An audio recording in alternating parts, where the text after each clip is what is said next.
이 본문을 가지고 성령 안에서 살아가는 제자의 삶이라는 제목으로 함께 은혜를 나누겠습니다. 우리 인간에게는 양면성이라는 것이 있는데요. 사람을 악한 존재로 보는 사람도 있고 또 선한 존재로 보기도 합니다. 뭐 성악설, 성선설 이런 얘기 들어보셨을 텐데요. 우리 근대 철학자 중에서도 인간을 악하게 보는 대표적인 철학자가 두 사람이 있는데 그 중에 한 사람이 영국의 토마스 홉스라는 철학자입니다. 그래서 이 사람은 인간은 악하기 때문에 모든 사람을 향한 그런 투쟁심, 싸움을 하고자 하는 그런 경향이 있기 때문에 국가가 좀 통제를 해야 된다. 그래서 국가의 중요성을 말한 그런 철학자이기도 한데요. 그의 저서 리바이어던이라고 하는 그 책에 보면은 그래서 이런 이야기를 합니다. 인간의 삶은 고독하고 가난하고 비참하고 야만적이고 짧다.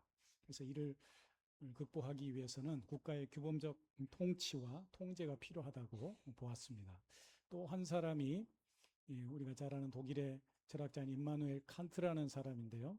이분은 그의 순수 이성 안에서의 종교라는 책에서 인간의 마음은 악하기 때문에 반드시 이 도덕적 변화, 이른바 마음의 혁명이 필요하다. 이렇게 이야기를 하고 있습니다. 그래서 인간은 자기 사랑에 도취되어 있기 때문에 도덕적 법칙을 향한 그런 변화가 필요하다, 마음의 혁명이 필요하다라고 강조를 했습니다. 뭐 이런 어려운 학문적인 이론적인 이야기를 하지 않더라도 우리가 하나님의 자녀가 되어서 거룩한 성도로서 살아가지만 여전히 죄된 모습, 이기적인 모습으로 살아가는 모습을 볼 때도 우리 안에는 그런 양면적인 모습이 있다고 생각해 볼 수가 있는 것이죠. 제가 엄정에 거한 지가 벌써 20년이 넘었는데요. 한번 우리 화요 전도대 우리 권사님, 장로님들이랑 전도를 하면서 저 스스로를 다시 한번 돌아보게 되더라고요. 저에게 제 스스로 목회적인 평가를 한번 해보는 거죠. 열심히 목회를 해왔는가? 또 하나님이 이곳에 부르신 목적을 따라서 최선을 다하고 있는가? 라고 자문해 봤을 때에 자신이 없더라고요. 왜냐 하고 보니까 제가 지금 오랫동안 이곳에 거하면서 한 번도 이 동네 가까운 이웃들, 주민들일지라도 한 번도 뭐 식사 내지는 커피 한 잔, 차 한 잔 마셔본 적이 없는 사람들이 많더라라는 것이죠. 아, 이건 참 문제가 있다. 하나님께서 복음 전파를 위해서, 영혼 구원을 위해서 나를 이곳에 보내셨을 텐데 내가 그들과 함께 진지하게 복음에 대해서, 진리에 대해서 한 번도 이야기해 볼 수 없다라고 하는 것은 한 적이 없다라고 하는 것은 이건 사역자로서 문제가 있다. 뭐 이런 생각을 해보게 되는 것이죠. 그래서 가끔 참 제가 게으르고 나태하다 그런 생각을 해보게 되고 믿음의 최대 적은 이런 안일함 그리고 나태함이라는 생각을 해보게 됩니다.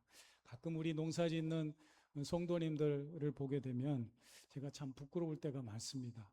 열심히 해가 뜨기 전 새벽같이 일어나서 이렇게 농사일을 하시고 해지기까지 이렇게 열심히 살아가는 성도들을 보면서 제 스스로도 성실한 삶에 대한 도전을 받게 되고 마음 같아서는 가서 작은 손길이라도 돕고 싶고 하는 그런 마음이 들 때가 있더라라는 것이죠.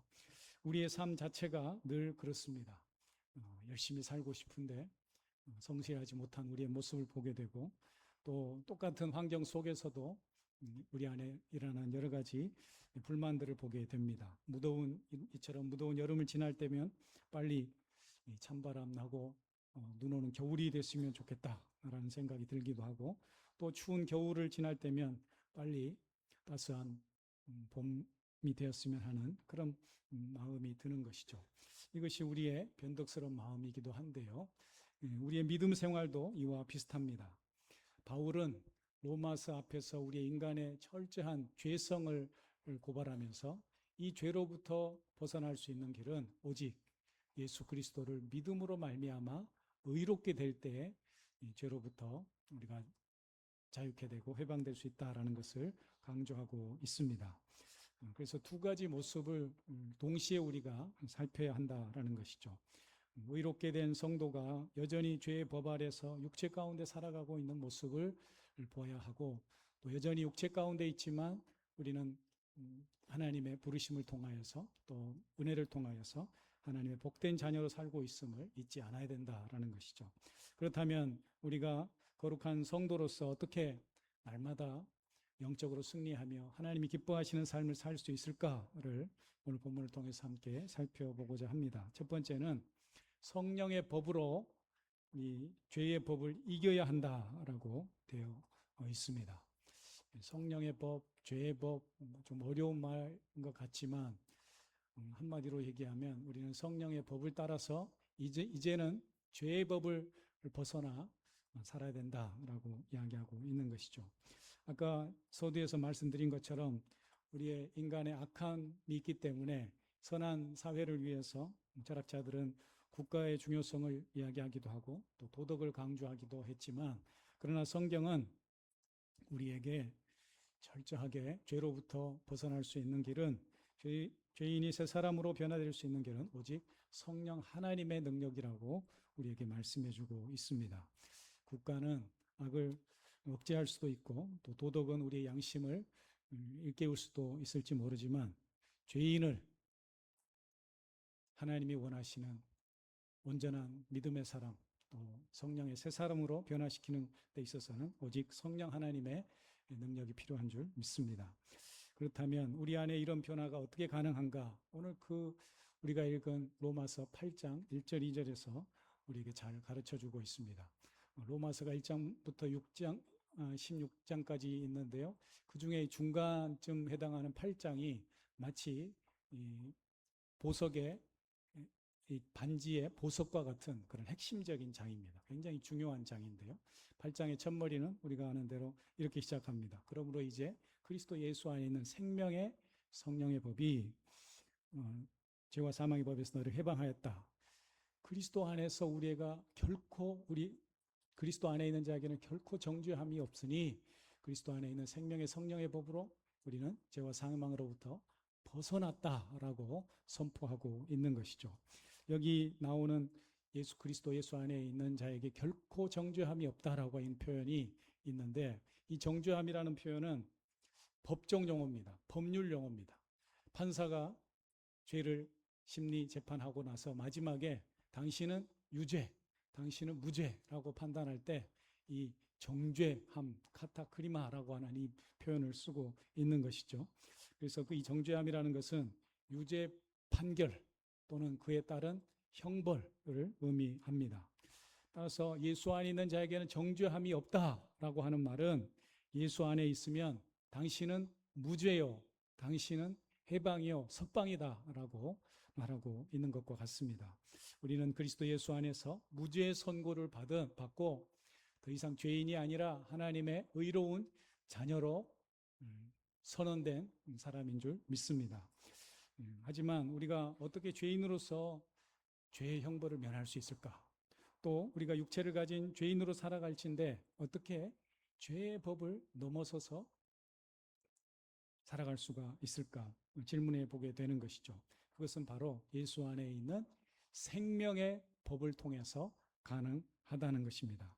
예수님을 믿으면 하나님이 약속한 이 죄 용서라고 하는 은혜의 법을 우리가 적용을 받고 하나님의 의로운 자녀로 칭함을 받고 더 이상 죄인이 아닌 하나님 의로운 자녀로 살아가게 되는 줄 믿습니다.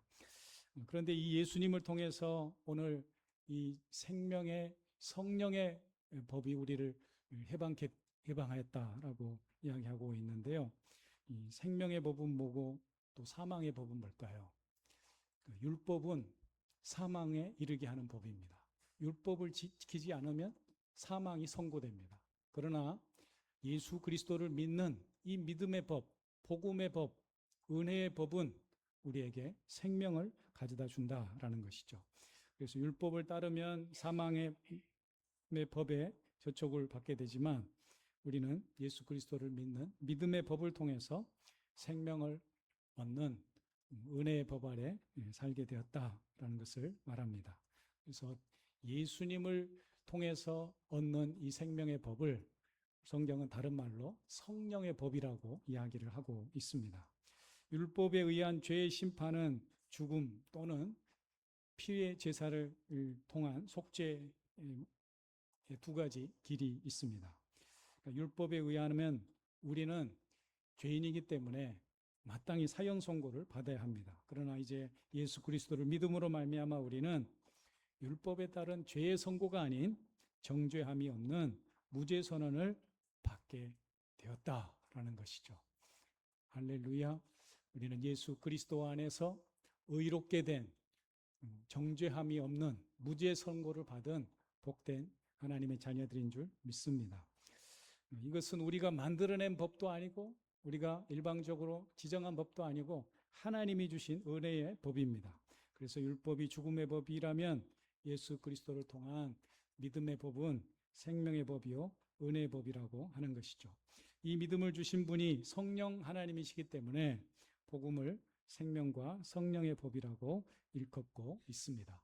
우리는 오직 복음이라는 이 성령의 법을 통해서 죄에서 자유케 되고 이제부터는 죄로부터 벗어난 하나님의 거룩한 자녀로서 의로운 삶, 새로운 소망의 삶을 살게 된 줄 믿습니다.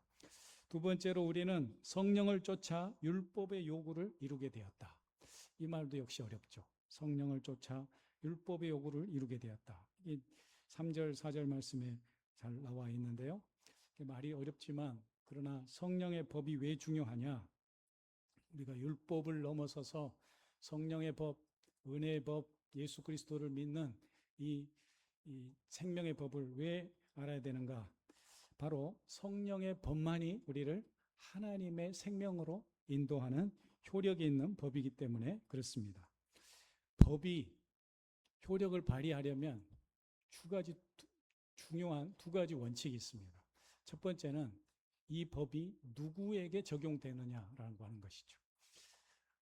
국가의 큰 헌법만 있는 것이 아니고 여러 각 분야에 해당하는 법률이라는 것도 있고 또 우리 어떤 임의 단체, 사회 단체를 만들어서 거기에 우리가 회칙을 만들고 규정을 만들어도 그것 또한 하나의 법이라고 할 수가 있죠.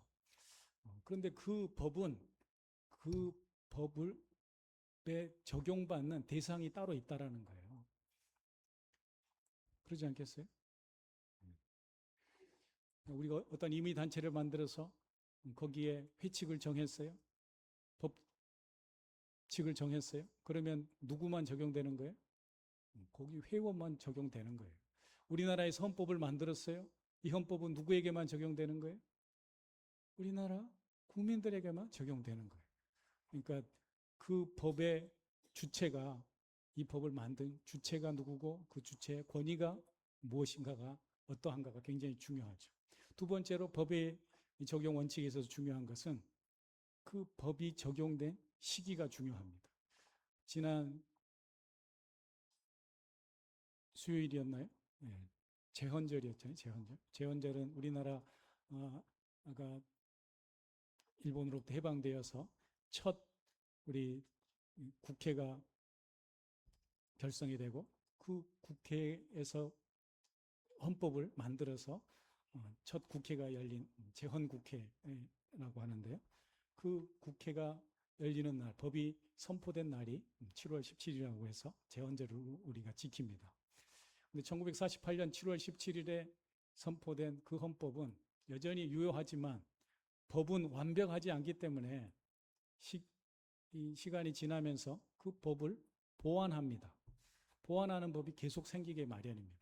그런데 그 법은 항상 우선적으로 적용되는 법이 어떤 법일까요? 신법이죠, 신법. 큰 법 아래에 새로운 법들이 생기잖아요. 근데 그 새로운 법에 의해서 적용을 우선적으로 받는다라는 것이죠.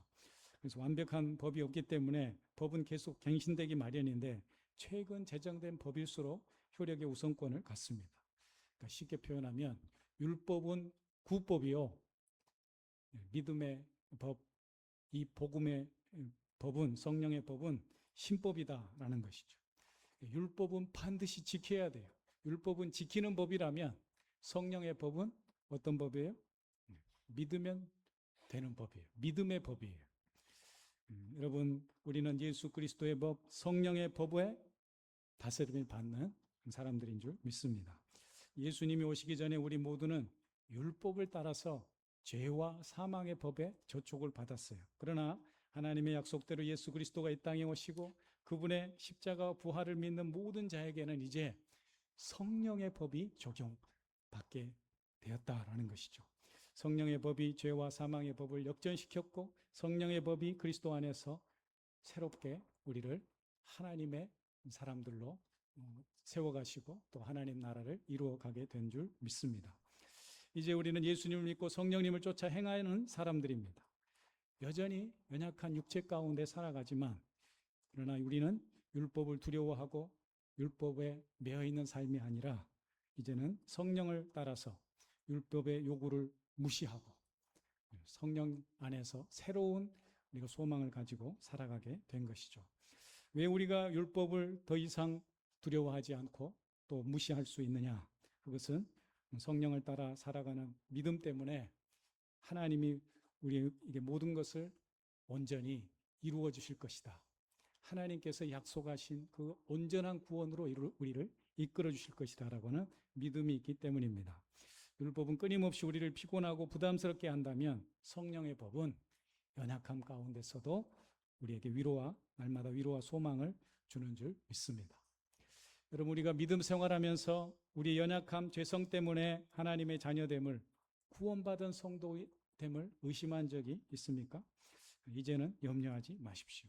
우리는 성령님과 함께 새로운 꿈을 꾸는 사람, 또 하나님의 꿈을 실현하는 성도로 새로운 소망 가운데 살아가는 사람들임을 잊지 않으시기 바랍니다. 이제 우리는 육신을 따라가는 사람이 아니라 성령님이 주신 은혜와 생각을 선택하며 살아가는 사람들이 되었기 때문입니다. 마지막 세 번째로 우리가 육신을 따라 사망에 살면은 사망에 이르고 성령을 따라 살면 생명에 이른다는 사실입니다. 이것을 한마디로 말하면 성령 안에서 승리하는 삶의 비결이라고 할 수가 있는데 어떻게 우리가 성령 안에서 승리할 수 있느냐? 한마디로 성령을 따라 생각하고 성령을 따라 살아가면 된다라는 것이죠. 오늘 본 말씀의 5절 6절 말씀 보니까 육신을 따르는 자는 육신의 일을, 영을 따르는 자는 영의 일을 생각하나니 육신의 생각은 사망이요 영의 생각은 생명과 평안이다 라고 되어 있습니다.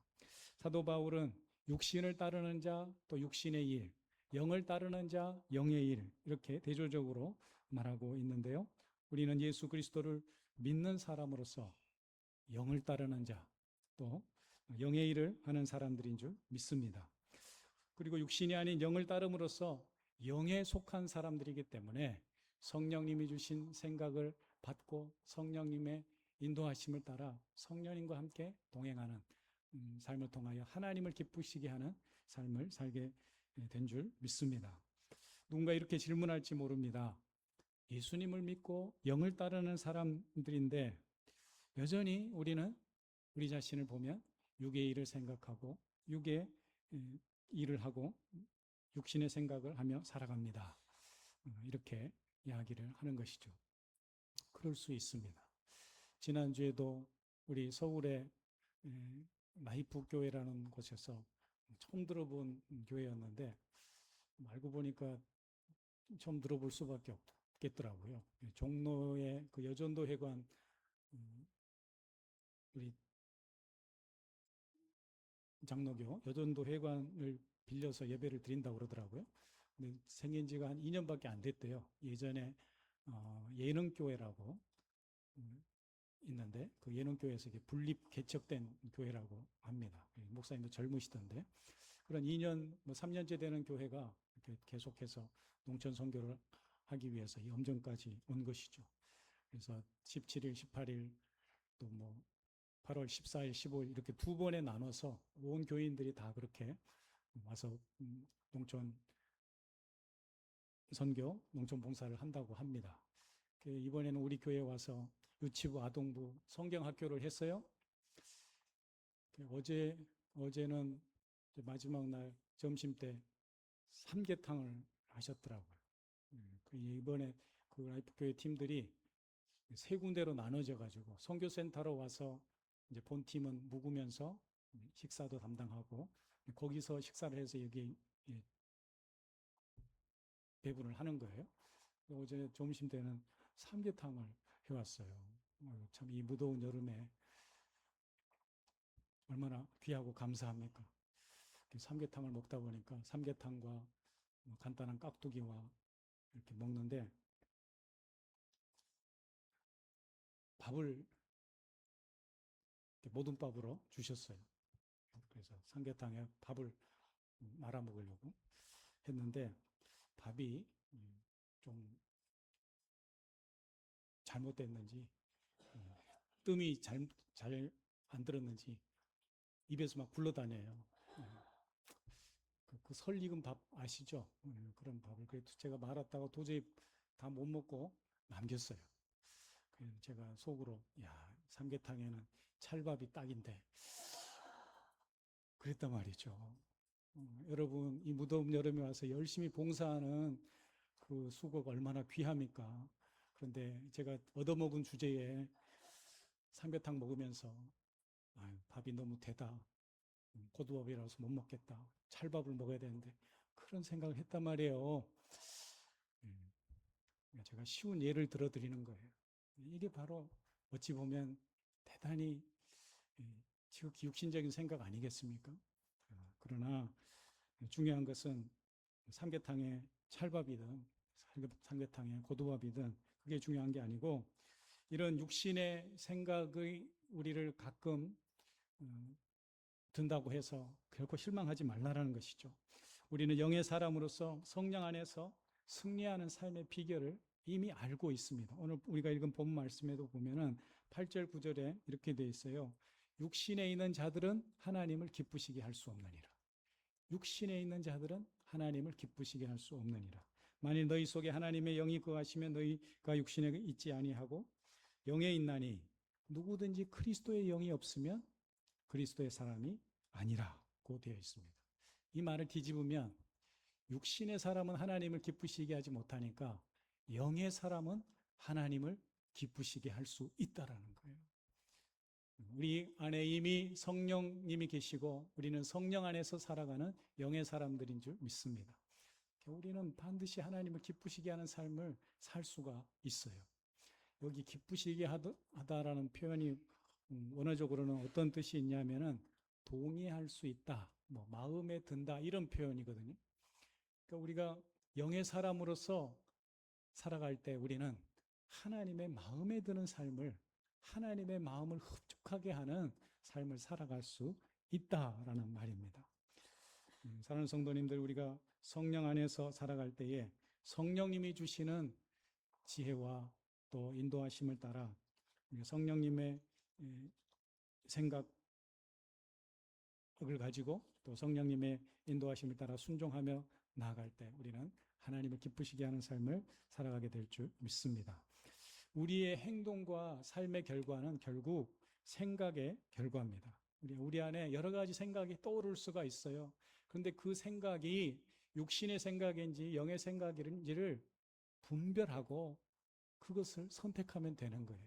육신의 생각이 우리에게 떠오르는데도 불구하고 그 생각이 우리를 유혹함에도 불구하고 계속 그 생각을 쫓아가는 사람은 그 육신의 사람이죠. 그러나 우리는 성령님의 생각을 의지하고 또 성령님의 생각을 따라 살아갈 때 우리의 삶에 반드시 하나님이 기뻐하시는 삶의 행동과 결과들이 나타날 줄 믿습니다. 우리는 성령을 따라 영의 일을 생각하고 성령을 따라 행동하면 그 결과는 반드시 구원과 생명의 삶으로 연결되는 줄 믿습니다. 핵심은 성령 안에서 사는 것입니다.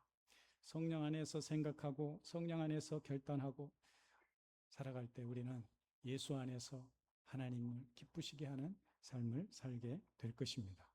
그래서 매 순간 나는 누가 뭐래도 성령님의 생각에 동의하고 성령님이 이끄시는 뜻에 내가 순종하겠습니다. 이 믿음의 결단으로 나아갈 때 우리는 하나님이 원하시는, 하나님이 기뻐하시는 삶을 살게 될 줄 믿습니다.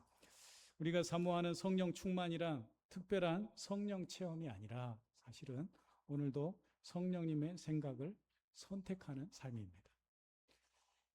성령님께 순종하는 그 믿음의 매 순간에 순종하는 믿음이 성령 충만함으로 이루어가게 되는 것이죠. 그래서 우리에게 기도가 필요합니다. 말씀과 기도 생활이 필요합니다. 날마다 우리의 생각과 우리 안에 모든 것들을 주님 앞에 내어놓고 성령의 지혜를 구할 때 이것이 내가 따라야 할 성령의 생각인지 성령의 지혜인지를 분별할 수가 있는 것이죠. 여러분, 성령님은 우리를 도우시는 분입니다. 성령님은 우리를 정죄하시는 분이 아니고 우리를 생명과 복으로 이끄시는 분인 줄 믿으시기 바랍니다. 기억하십시오. 우리 안에 악을 이기는 길은 국가나 지도자의 통치도 아니고 또 선한 양심을 깨워서 도덕적인 의지와 결단으로 우리가 선한 사람이 되는 것도 아닙니다. 오직 우리 안에 거하시는 성령님을 믿음으로 성령님과 동행함으로 우리는 새로운 생명의 삶, 새로운 주님 하나님이 기뻐하시는 소망의 삶을 살게 될 줄 믿습니다. 그래서 마지막 11절에 보면 이렇게 말하고 있습니다. 예수를 죽은 자 가운데 살리신 이의 영이 너희 안에 거하시면 그의 영으로 말미암아 우리를 살리신다고, 너희 죽을 몸도 살리시리라 이렇게 말씀합니다. 우리를 날마다 살리시고 새롭게 하시고 도우시는 그 성령님 하나님과 함께 우리를 죄와 혼자 싸우지 아니하고 성령님의 능력 가운데에 우리를 포기하지 아니하시는 그 성령님과 더불어서 날마다 승리의 삶을 살아가는 저와 여러분이 될 수 있기를 주의 이름으로 축원합니다. 기도하겠습니다. 하나님 아버지, 오늘도 우리 안에서 거룩함을 이루시고 예수님을 닮아가게 하시고 우리를 마침내 영화로운 부활의 구원까지 인도하시는 성령 하나님께 매 순간 주의 도우심을 구하고 은혜로 성령님의 도우심 은혜로 살겠습니다. 결단하며 나아가는 우리에게 날마다 승리하는 삶이 있게 하시고 그 삶을 통하여 오직 하나님께만 영광 돌리는 우리의 복된 삶이 되게 하여 주시옵소서. 예수님의 이름으로 기도합니다. 아멘.